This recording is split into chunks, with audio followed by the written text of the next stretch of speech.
I was wrong in doing what I did. No!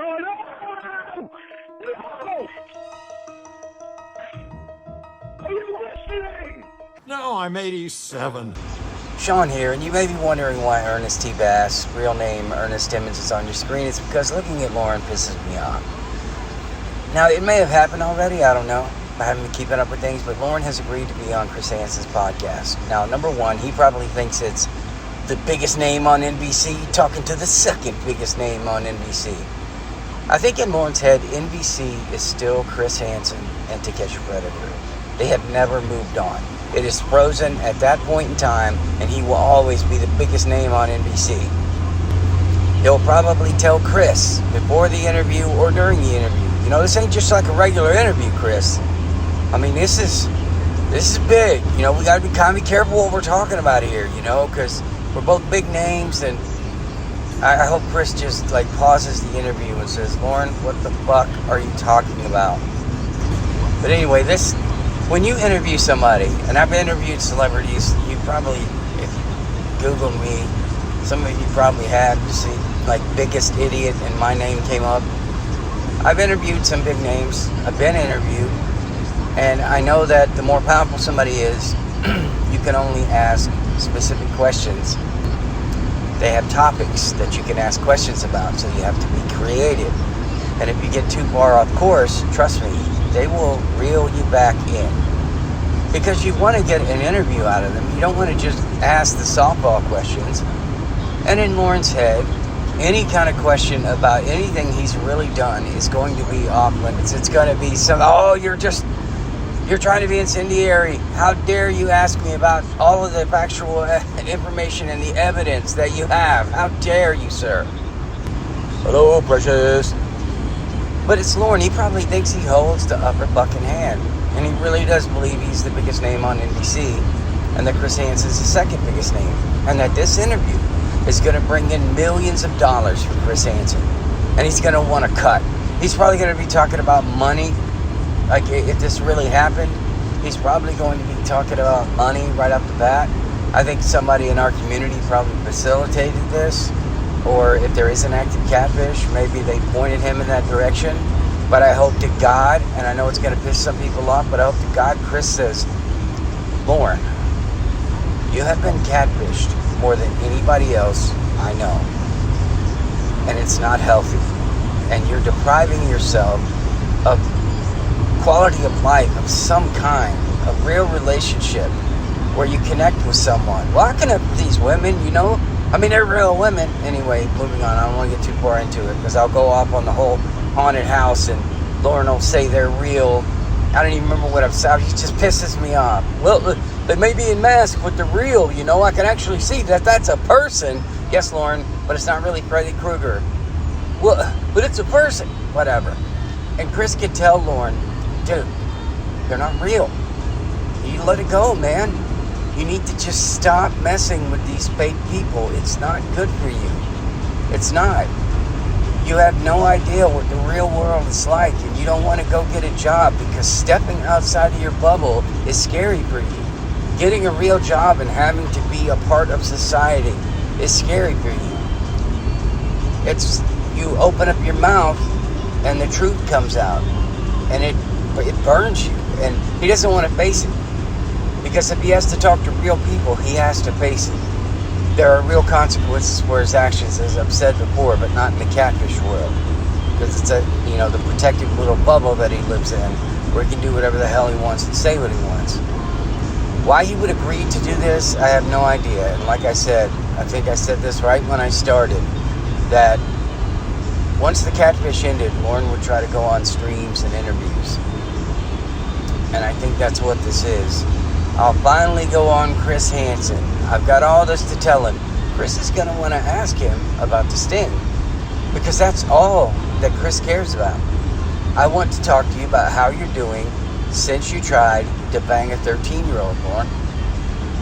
Lorne's not going to want to talk about that. That didn't really happen. You know, I mean, society's been really hard on me because that didn't really happen. You know, it was just $1 billion an episode. The whole thing is going to be Lorne arguing that it never really happened and that Chris is the evil one. Now, again, we'll see. Is Lorne going to try to be an alpha for like a half a second before Chris just bitch slaps his ass into oblivion? I don't know. But I do think, and if it's already out there, I'll just compare what I'm talking about to the actual interview. But I don't think Lorne's going to do that. I think he's going to try it once, then play the victim, cry, whine, bitch, moan, whatever he can to try to get the heat off of what it is that he actually did. Why are you bringing up the past? Lorne, I have no other reason to interview you. He probably, seriously, Lorne probably thinks this is a celebrity interview, okay? He probably thinks that he's the celebrity and Chris is catching up with the celebrity. But in reality, he wants to talk about the sting and how Lorne has grown and how he's moved past it and what he's done to make sure that never happens again. Lorne's not going to understand what he's saying. He's going to hear it, but he's not going to. Well, what do you mean? I mean, $1 billion an episode, perverted justice. I mean, Catfish and Amanda James, and now he's got Winnie and Nikki and Paula and Rhoda, Debbie, and just the list goes on. All Chris has to do is wrap all those up in a bundle, right? Talk about the catfish as one single item. Do not let Lorne drag this out into 5 or 6 different scenarios of women. Because if you think about it, if you look back at it, you would say, Lorne, they all did the same thing. They may have done it in different orders, but it was all the same thing. Get you on the hook, mess with you, treat you so poorly that any normal person would have left the situation, and see how long you hang on for. And the sad part is, Lorne, that you didn't leave because you didn't want to take it anymore. You left because you could start over with someone else that came along, somebody fresh, so you didn't have to leave. Now you can tell the person that you leapt over to, oh, that last bitch I was with, she was crazy, man, but you're the best. I love you so much. Chris should bring Paula on. Some of our guys said they got in touch with her. We know the story, and Chris should bring Paula on without letting Lorne know, and have Lorne have to reconcile right there on the interview with Paula. Make him face his lies. If I could ask for one thing, it would be that Paula would be on the phone with Chris and with Lorne, and he would have to fucking answer for all of those years of lies and blaming everything on Paula and Paula and Paula. And then have Chris, who's good at like the long pauses, but Lorne, pause, make Lorne think about what he just said and what he's going to say. Not what Lorne said, but what Chris just said and what Chris is going to say. Make him stay in the moment. Give him those pauses and fucking ask him questions about Paula that are it's gonna have to get him to verbalize what it is. And Lorne would be on the verge of a breakthrough, but unfortunately, he would see that Paula calling in was because she still loved him. She was ready to give it a try. And even if she said, Lorne, you are the most disgusting, you were the most disgusting, you're still the most disgusting, you make me want to vomit every time I even see one letter of your name. If I hear Armstrong somewhere, I drive off a bridge and I try to delete myself, he would still be like, well, now that we talked, maybe we could give it a try. Did you not hear a word of what I was just telling you, Lorne? You make me physically ill. I want to delete myself when I hear anybody's name that sounds like yours. Well, I know, but that was me in the past, That's my past. You want to try to hook up now? Tell me that's not going to happen. If you show him any attention, you're in a relationship. And because Chris is so nice, and the way he wraps up interviews, Lorne will probably think they are best pals forever. That Chris was actually doing this because he was a friend. And that all of this was to help Lorne. And if nobody buys that, then it will be Chris just wanted to make millions of dollars off my name. Lorne, I got news for you. The only way people even know who you are is because of the hilarious videos that people make out there. Animated, music, streams, the catfish themselves, idiots like me who just ramble. But he would probably think it's one of those two things. Chris wanted to befriend him, the two biggest names on NBC, like a buddy cop comedy. And if he is being catfished, the first thing he's going to tell that catfish, not knowing the catfish actually heard the interview, get his version of the interview. I fucking told Chris, I handled him, I said, look, man, you need to just suck it up, boy, because I ain't going to play. You could hear his version, how he told Chris, go suck eggs, go stick his thumb up his butt, sit in a corner. And then the actual, he edited it. Now, come on, man, you can hear all this shit, right? He edited it. That's not what really happened. They cut out like 20 minutes where I was just handling him. All of this shit is going to happen. All of it. Because Lorne is a piece of human trash. A piece of human garbage. He will never learn. He will never fucking move forward. And Chris can say all he wants in this interview, and Lorne is not going to get it. Paula can be on the call and say, look, there was never anything there, Lorne. I barely even knew you. The only reason I didn't know who you were until someone contacted me and said, hey, this guy, and I saw your picture, and I was like, oh, that's the fucker that stalked me at the bar. Even if you had all of that, he's not going to get it. He's going to stay right where the fuck he is, and he's just going to wait for the next catfish to come along. And again, Chris needs to tell him, these catfish have to stop, Lorne. It's not healthy. You're not getting in the real world. You're not getting social interactions. You're not growing. You have no quality of life right now. There is no one in your life that would shed a fucking tear if you died. And that, my friends, is fucking sad. That is sad, but I'm not going to shed a tear. I'll just be like, oh, Lorne died. All right, let's go back and listen to some. We'd laugh our asses off, listen to some of the old videos. But, of course, the Lorne, that'd be reminiscent about Lorne. They really miss me. No, motherfucker, we missed the opportunity that you might be catfished again. All right? And yeah, I'm a little on one night, but fuck Lorne Armstrong.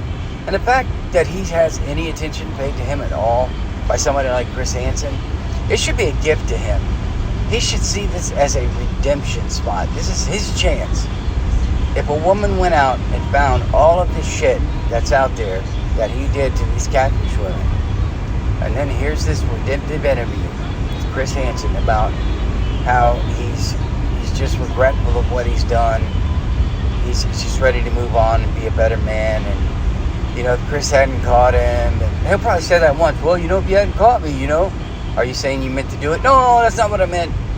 But anyway, this is his one chance for redemption. DSP was on, Darkside Bill was on Side Scrollers podcast interview, and he had a chance to come clean. He was right there, and he went back in his shell. It was going to stop his ability to grift. Well, with Lorne coming clean and admitting what he did, it's going to stop, in his head, the 1% chance that a woman with a heartbeat optional is going to look at him and not throw up. So I don't know what the fuck's going to happen, or if it's already happened. I still haven't listened to it. That's what I'm referring to. But I think it's going to be a short one if Lorne can't get what he wants, if he doesn't get treated like a celebrity, or like he did nothing wrong and that he's the fucking hero. He may just peace out. I don't know yet.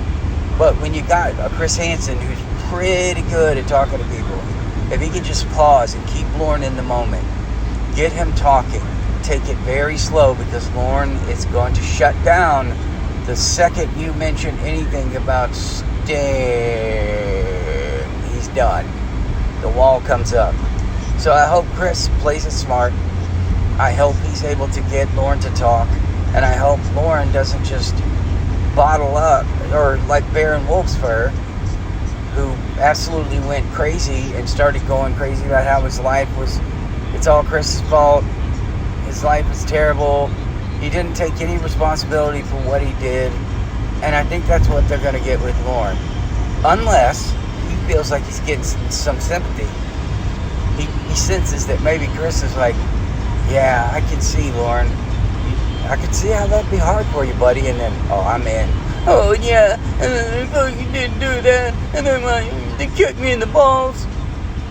It's gonna sound like Chunk on the fucking Goonies. And then the worst part was, he kicked my sister, he knocked my sister Edie down the stairs, and I blamed it on the dog, and that's gonna be fucking Lorne, man.